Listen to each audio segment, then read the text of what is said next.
This is a story about the power of writing, or more importantly, rewriting. It was the spring of 2007, and then Captain Joe Byerly had been serving in Iraq for a couple of weeks. I'm a platoon leader. We had just moved our strikers from Balad, which was a very nice forward operating base. And we drive across, it was like an hour and a half drive to Warhorse, which was this camp in Diyala province. Byerly had trained for more than a year, if not his entire life, for his first deployment. And so far, things had gone smoothly. I remember we parked our strikers and we're walking around the fob to catch our bearings. And right there in front of us is this striker from another brigade that had been brought in completely burnt down to the wheels. It had been hit by a EFP. And I remember thinking, like, this is real now. This is combat. All the training, all the pretend that I had been doing with my soldiers for the last year and a half is now real. That image started to haunt Byerly. And I actually wrote my wife a letter the day or two after that and told her that I'd made the decision to get out of the Army as soon as this deployment was up. As the days and months went by and his missions unfolded, Byerly continued to write to his wife. But slowly, the letters stopped being about his fears. Instead, they focused on how his deployment was inspiring him. That deployment, I felt so alive for the next 15 months.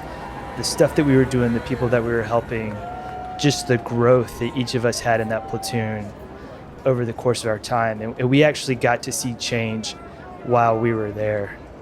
Now, almost 2 decades later, he realizes it was a time that changed the course of his entire life. I just think about that if I would have gotten out when it was tough, I wouldn't be standing here, had the experiences that I've had, lived the life that I've led, and been given the gifts that I've been given. The first draft of Byerly's deployment told a negative story. But by staying strong and being open-minded, he was eventually able to rewrite that story into a positive one.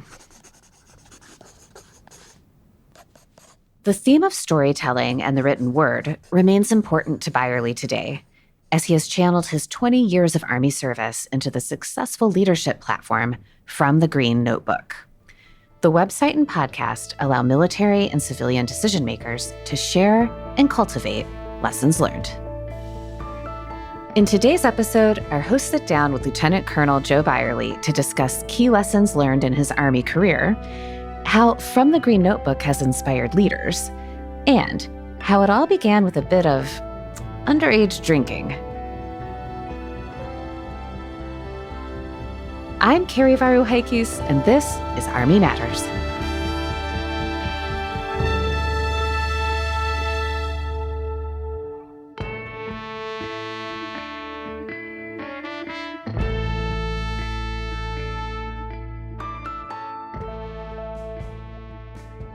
Hello, everyone, and welcome to another episode of Army Matters. I'm your co-host, Sergeant of the Army retired Dan Dailey. And you know who's with me. Your best buddy, your only friend in AUSA, Lieutenant General retired Leslie C. Smith. How are you, Dan? Good. You're my only friend?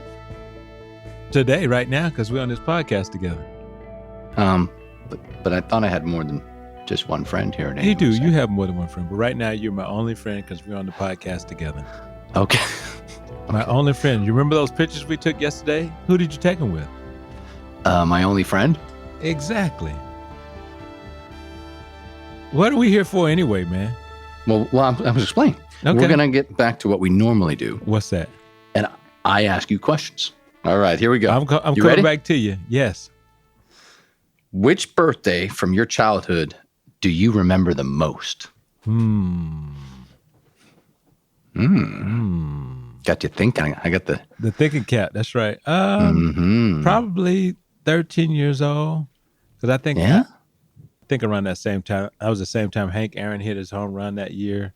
It was just some other things. How Well, why about was you? it special? What? No, wait. What made it special? Yeah. What Because made it it's, special? and we have this tradition in our house now. You get your special meal made on your birthday. You know what my special meal used to be? What's that? Fried chicken, white rice, and English peas. English peas. I don't know if I've had English peas. Yeah, green peas. I like dirty rice. No, black. Dirty rice. Yeah, You're dirty from rice, Pennsylvania. You didn't figure out about dirty rice till you came in the Army. Well, yeah. No, I didn't even know what grits were until I came in the Army. What's that? What do you mean, cream of wheat? Went through the basic training line. I'm like, what is that? Hey, just like to say, eat it. You just eat everything. It's like, okay. What about you? All right. My 16th birthday. Okay. Did you get a car at 16?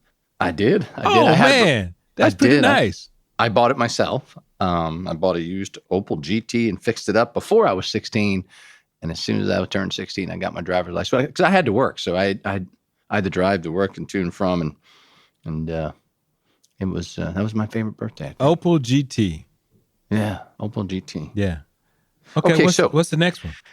Celeste, do you still get that special meal on your birthday even today? Yes, I do. Anita has a special plate at home that says your special day, and then you get your special meal on that day. Oh my God. So what about you? What about traditions you like to follow on your birthday now? Well, Holly does the same thing for me. She always cooks me one of my favorite meals. Oh, what's your favorite meal? I have several, actually. Give me one. Smoked pizza. What? Smoked pizza. What's smoked pizza? So you make a pizza and then you put it in the smoker. What? Yeah, it's really good. Smoker? Really good. How long does it take to cook that? You turn a smoker up to 325. I know, but it doesn't take that long. Okay, so does it cook it all around 360? Oh yeah, cooks it all around. You get then you get the smoke flavor in it. So Les, the reason why we're talking about birthday traditions is because this year AUSA is going to celebrate its 75th anniversary on 5 July. That's pretty cool. And our guest is a 20-year Army vet and a writer who focuses on celebrating big events like birthdays. Yeah. But more importantly, what you can do to help yourself on a day-to-day basis, like journaling. Yeah. Did you journal? I've never been good at it. Yeah. I started, but it's so hard. And then I started talking about people and I said, I can't put that in a journal. Yeah. Yeah. So why don't we welcome to the show? Let's do it. Lieutenant Colonel Joe Byerly, welcome to Army Matters. Welcome, Joe. Yeah, thanks for having me, guys. And like I was telling you before we started, I don't listen to podcasts, but when I listen to Army Matters, I felt like I was doing a cable access television show and you guys were doing like the CBS evening news or like the Today Show or something. Why? It is really well done. Yeah. There was a time when we were on public access as well. It took us a while to get here and we're still working hard. Yeah, we're still working out. We want to get some of your guests, man. Yeah. I checked your lineup. You had the chief on there? Yeah. Yeah. The chief. Yeah. Yeah. I'm excited. Yeah. All right, Joe, we're going to talk about your podcast. We're going to talk about your Army career. But before we do any of that, I need to ask you a very important question. Now, you often talk about the importance of journaling and how it can even help you win an argument with your spouse. I got to hear this. I'm going to start off. I have to say this before I'm going to say anything else, is that you will win the argument, but you will lose the marriage. Okay? You'll lose the war. That's right. You'll lose the war. Yeah. So have you guys ever done this where you're having a conversation with your spouse and you're like, hey, remember when this happened? Or they like, remember when this happened? And they're like, no, it didn't. And I'm like, yeah, remember? And I start like trying to jog the memory, like, no, it didn't. Well, if you're a journaler, you can go run, get the journal, whether it's just in a casual conversation or in the heat of the fight, and just open to the page and scroll down with, trace it down with your finger and then just repeat back what actually happened on that date. So you're writing stuff down every day? Every day. Yeah. Every day. And how much do you write in a journal per day? I may write a page and, journals, it's not that big. Yeah. And what would be your typical day of journaling? Or is that the correct terminology? Yeah. It's I start off Dear Diary today. I went on this podcast. No, I will. What I'll do is I try to have a format for it. It doesn't always happen this way, but I try to stick to this. But one, it'll be how many when I woke up and how much sleep I got. I'll track the number of steps that I did for that day. And as a leader, what I learned is that when you have a high step count, that means you're actually getting out of the office. That's right. And talking to people. If it's a low step count, that means you were hanging out in Outlook too much. So I'll write that down. I just want to make sure that I'm like staying physically active, because it's one thing to, maybe get like 4,000 or 5,000 steps. It's another thing to actually have to write that down and be like, man, you're not moving. Or I'll write a workout down. Yeah. So more importantly, then what's the response of your wife when you prove her wrong? Oh, it never goes well. It never goes well. And sometimes the best ones are when you're like, oh yeah. And then you open the page and you look down and you realize you were wrong. You were right, dear. Yeah. So I'll write those things. I'll kind of write like a summary of my day. I'll write some key decisions I made, because I've learned that when you write down your decision, you can go back 6-7 months from now and look back and see if was that a good decision or not. Yeah. And that's really cool to go back and look. So Joe, I need to know, what is the most interesting thing you've learned about yourself through journaling? I think it sounds like no duh, but like I recognize that autonomy is really important to me. Like I don't like to be told what to do. And it's funny, but like it was that kind of realization along with some other things where you realize like, hey, maybe I'm at a point in my life where I'm not doing myself justice or the Army justice by continuing on this career path. Maybe it's time to retire and do something different, because I don't like being told what to do. I don't like having a schedule handed to me. So you don't want to work? So you don't want to work at all? Yeah, he wants to work for himself. Yeah. Well, I think that's the thing now, is that the stuff that I do, it doesn't feel like work. It feels like I'm getting paid to do my hobby now. Right. That's the best job in the world. Yeah.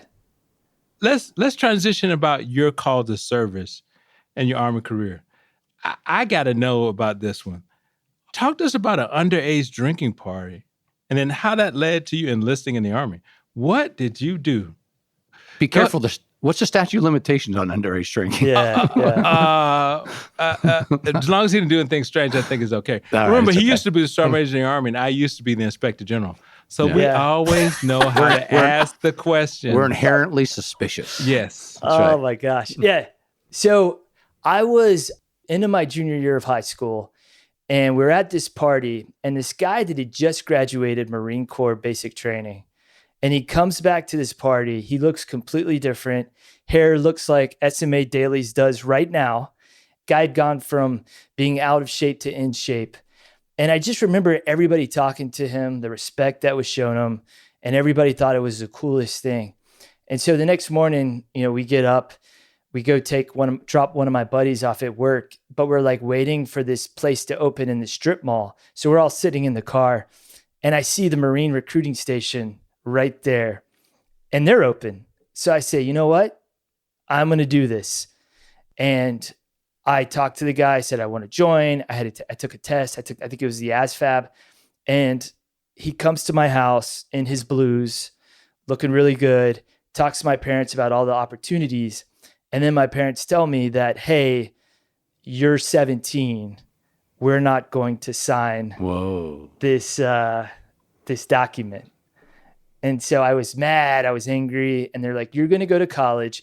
All of a sudden, like my thought process switches. Now I want to go to an academy. So I applied to West Point, applied to the Naval Academy. I didn't have the grades. I didn't have the extracurricular activities. And so I got this brochure in the mail from what was then North Georgia College and State University. Now it's University of North Georgia. I throw it away. And my mom goes and gets it out of the trash can. And so I remember I went to this dinner. It was like a recruiting dinner. There was a guy named Captain Joe Girard who was there. Yeah, I know Joe. I know Joe well. Yeah, Yeah. now he ended up becoming the tag for the state of Georgia. His brother, I know him. I know both of them. The yeah, twins. Jamie just retired as a Yeah, he did. 3-star. Yeah. And so Joe hosted the dinner. I thought it was awesome. Ended up going to North Georgia. I got into the platoon leader program for the Marine Corps. I went to OCS in Quantico after my freshman year of college. They were only offering, I think, like $600 a semester. And I came back, was ready to sign a contract and become a Marine in 3 years. And then my ROTC instructor was like, hey, we have a 3-year scholarship. We'll give you, I think it was like $150 a month. And I was like, $150? Sold. And That's a great deal. That is Yeah. a great deal. Well, $150 back then, that was worth what? $2,000 in today's money. Yeah. Uh-huh. Back in the day. So that ended up starting this Army path for me. Wow. Nice. So your grandfather and your uncle were both Marines. So I could see where the inspiration would come from. But what did you learn from their experiences growing up, and how did that influence and affect your life? I think for my grandfather, he was an infantry grunt, fought on Iwo Jima and a couple other of the island hopping campaigns. And I remember like he wore that identity for the rest of his life. Oh, yeah. And I remember he talked about it a lot. And I think I interviewed him for like a 6th grade project. And he was very proud of his service. And I just remember that he was always a fighter. And then my uncle was a C-130 pilot in the Marine Corps. And I just remember always going to their house to visit. And there was always a cookout. The kids were super close because they were constantly moving around. And I just thought that was like the coolest lifestyle when I was, 12, 13, 14 years old. Yeah. Wow. And then you made it a 20-year career. Right. Talk to us about, first duty station, what significance of commanding a company and all those things. So actually, first duty station was very interesting. So my senior year of college, the branch manager calls me after I had been assigned armor and goes, hey, we got this great deal. And now I think the three of us know that if a branch manager calls you and says great deal, it's like the opposite It's not. of a great deal. It's not. So he says, hey, we're trying this new program. It's a pilot program called Lieutenants to Knox. And what you'll do is you'll be a basic training XO right out of OBC. We'll give you any school you want, and you'll get duty location of choice. So I said, yes, I'll do it. And so I get to Knox. I get there for my officer basic course.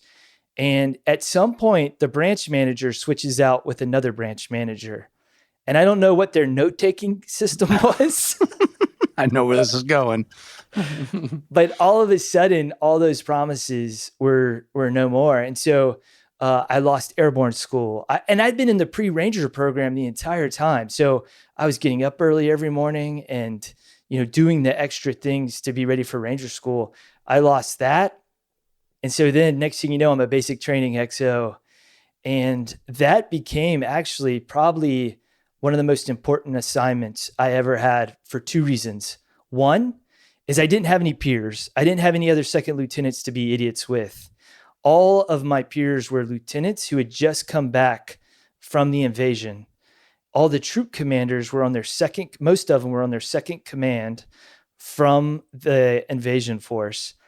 And all my NCOs had just come back from Iraq. So I got raised by 7 drill sergeants in this environment, and they did not hold back any punches. Oh, no.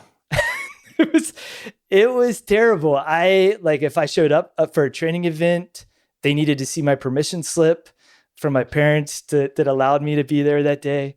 And so I really had to fight to get respect. And eventually I think I earned it. And then the second thing was my troop commander. He was a platoon leader under Lieutenant Colonel H.R. McMaster. And so when I came in there, I was just told like, hey, I'm going to like expands your horizon. So, like I learned about races. I never run like 5Ks or half marathons or anything like that. So he introduced me to those. We would take our wives to like off-Broadway plays just for culture. We'd take our wives out to like very nice dinners. I hadn't gone, like Red Lobster at the time was my idea of like nice. And so those, between the drill sergeants, the NCOs, and that captain, I think I was set up for success. When I finally did get my duty station of choice, which was 4th Squadron, 2nd Cavalry Regiment at Fort Lewis, Washington. Nice. The same squadron I ended up commanding 19 years later. Right. That's so cool. Yeah. What was one of the toughest times you had in your Army career? I think that's, things that happened within the context of those deployments were pretty tough. I lost an officer while I was in command of 4-2. That was really tough. Not only because of, anytime you lose a life in a unit, but as a squadron commander, I was very close with my junior officers, especially the ones who were sitting on staff before going down to take a platoon. And this one was very promising. It already worked out that, hey, she's going to be a platoon leader. She's going to be an executive officer after that. Like I already knew that she was going to do well and go on. And it was so unexpected and such a freak accident that not only was I having to deal with the emotions I had during that event, but then also leading the organization through it. And we were only weeks away from our CTC rotation. Wow. So, that on top of it, how so this is before deployment. So in command, I was in command in Germany. So there Right. we weren't deploying. Right. We were doing CTC rotations and then, joint and exercises with our allies and partners. So this was right before a CTC rotation. So this was, it was super tough. So, I mean, like that was one that comes to mind. Yeah. So we talk a lot about learning from our mistakes. What would you say, Joe, is your biggest mistake you made in your Army career? And what did you learn from it? Oh, man.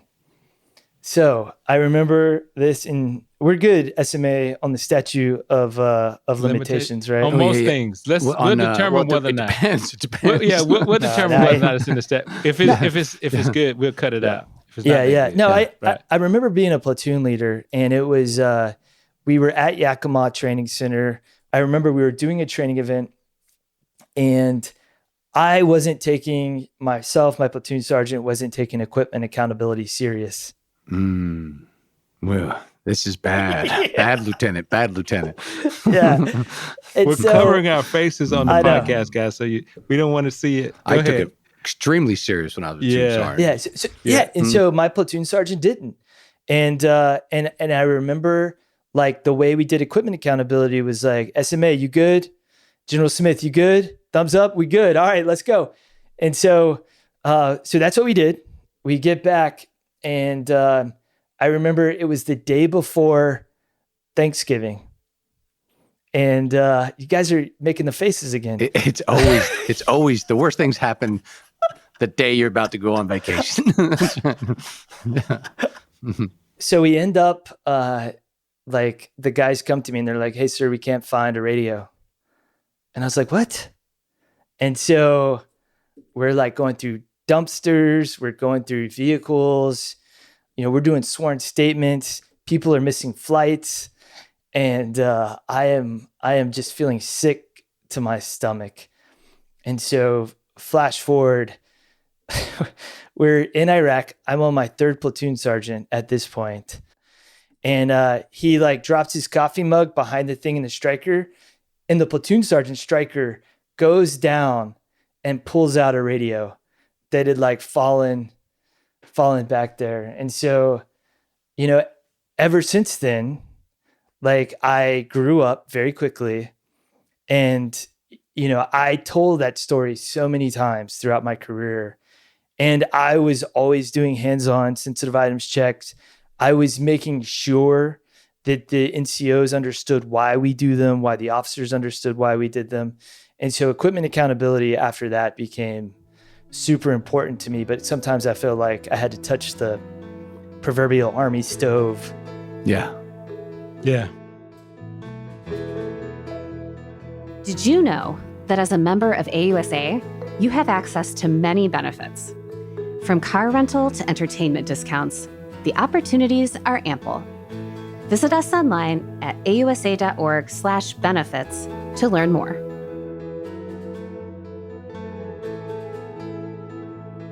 Shape the future of Army land power in Europe at AUSA's newest gold standard event, Land Euro. Join us July 16th through the 17th in Wiesbaden, Germany, the hub for U.S. Army Europe and Africa. Connect with top military, industry, and government leaders. Learn more and register today at ausa.org/Land Euro.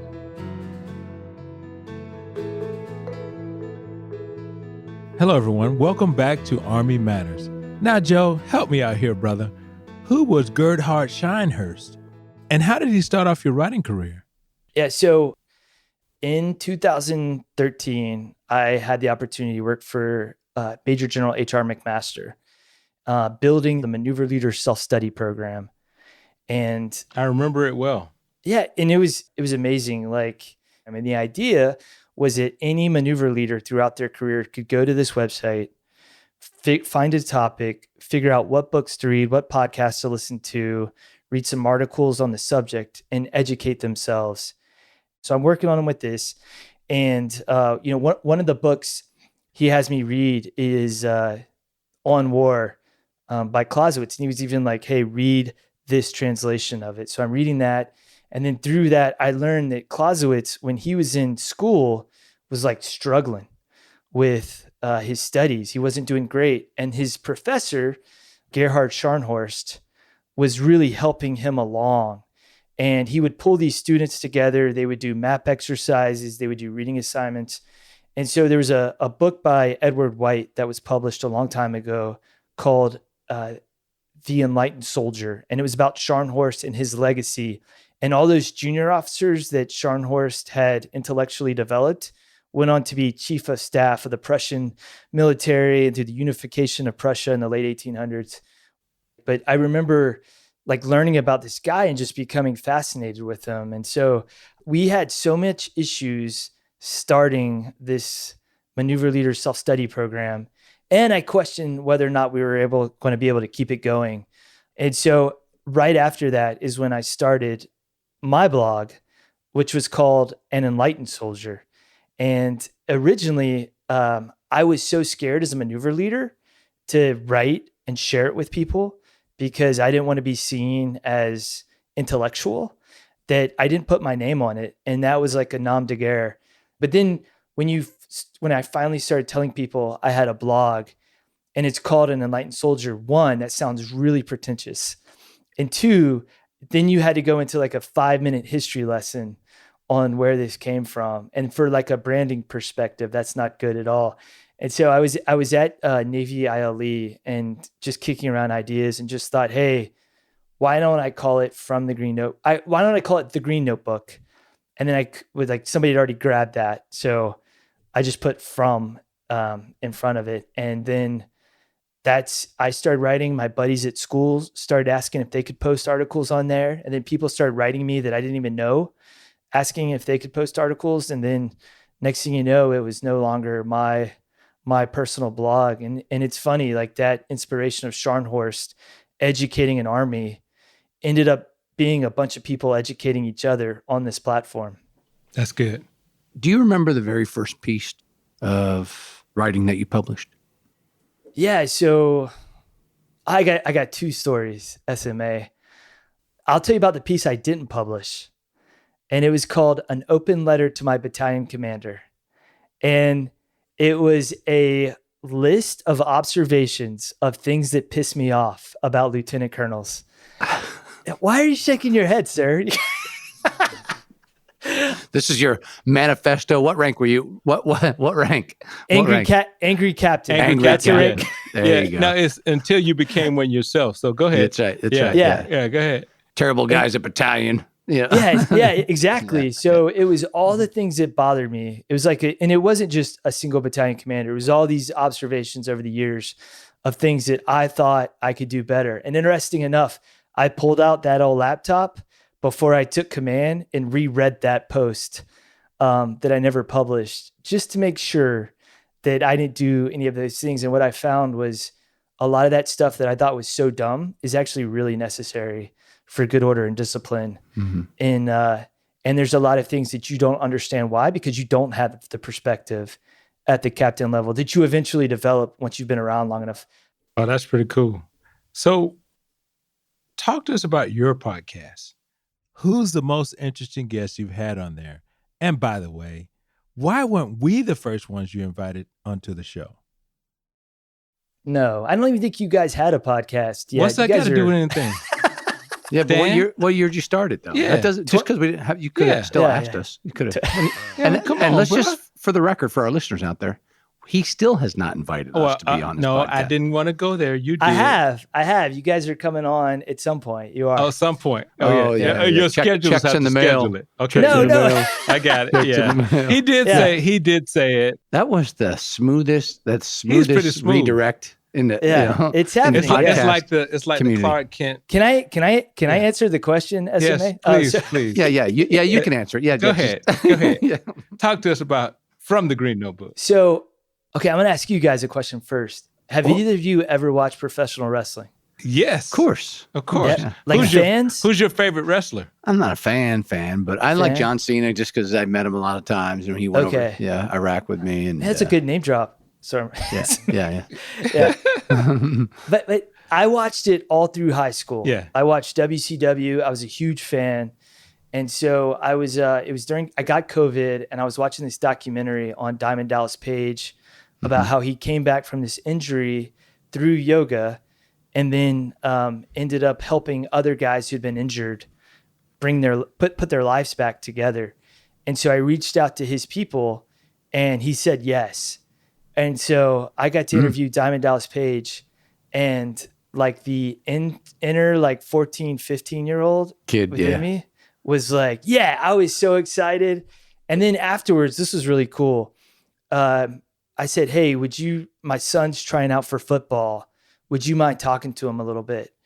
And so, my son got this pep talk from this WWE Hall of Famer on, putting in the work and all this stuff. It was a really cool guest.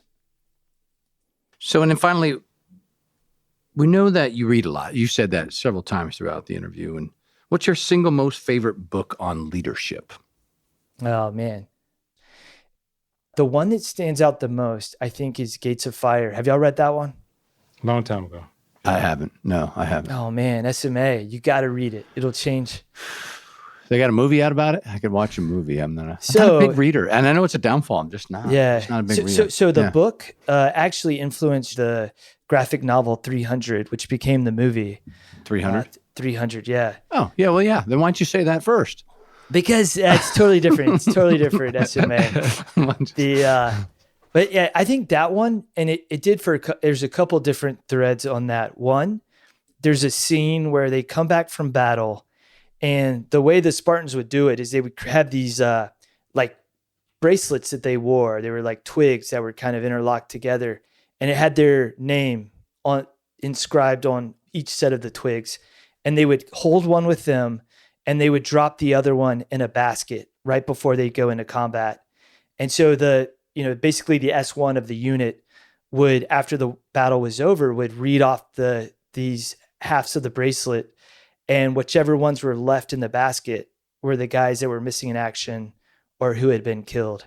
And that's how they were able to keep track of their dead. But there's a scene from the book where the guys are connecting their bracelets back together, and they're just overcome with emotion. They're taking a knee. And Leonidas, the king of the Spartans, gives the speech. And he's like, the reason why you are feeling overwhelmed right now is that side of you where you hold your kids tightly, whether you sing loud at church, where you love your wife, that's the side of you that you just put back in that basket. The bracelet that you kept with you is that side of you that allows you to go into battle and slay another man. And he goes, and if you didn't separate those two bracelets, then you wouldn't be able to do what you just did here today. And so by you putting that back together, you were taking those both sides of your life and bringing them back together. And that's why you see these like battle-hardened veterans right now with like tears in their eyes. And so it's this speech he gives. Yeah. And I hadn't deployed yet. And so that was the mindset that I went into my deployment with, was that I would have to separate the guy that was back here, CONUS, with the guy that was going forward, because I knew things were going to be asked of me that I would never do back home. So super influential. And then there's things in that book about training, about preparing for combat. And what's really interesting is I really related to this one figure in the book, and I'll mess his name up, but Dainiki's, I think, is his name. And he's like the platoon leader, company commander. He's not the king. And the king in the book, I went and reread it with my battalion when I was a commander. Matter of fact, oh man, SMA. So this is my copy that I read in 2005. That was a little pre-staged for me. The way how it was just right there, available. No, Wow. I know. How long have you been on this, prepping for this podcast? Probably week and a half? As long as you have 5 minutes. And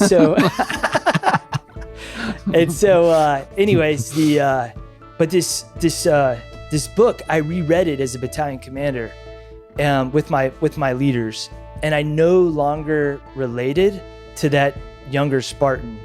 I now related to Leonidas. Well, Joe, it was great to have you on the show, and there's so much more we could talk about. But we can talk about that when we are guests on your show, maybe someday, if we're good enough. If we're good enough, when we meet the bar. That'd be good. Hey, I'm looking forward to doing the episode with Leslie, and in the future, I think it'll be a really good thing, and you're gonna love it. SMA, when you listen to it, you're gonna. Hey, I don't want to talk about reading and writing, though. Let's talk about something cool, right? Let's talk about something cool. Thanks, Jeff. We appreciate you, man. We're proud of you.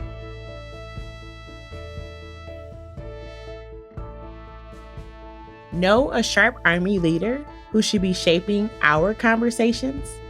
Tell them to check out the Harding Fellowship. Graduate School, Journal Editor, Real Impact. Learn more at lineofdeparture.army.mil/Harding.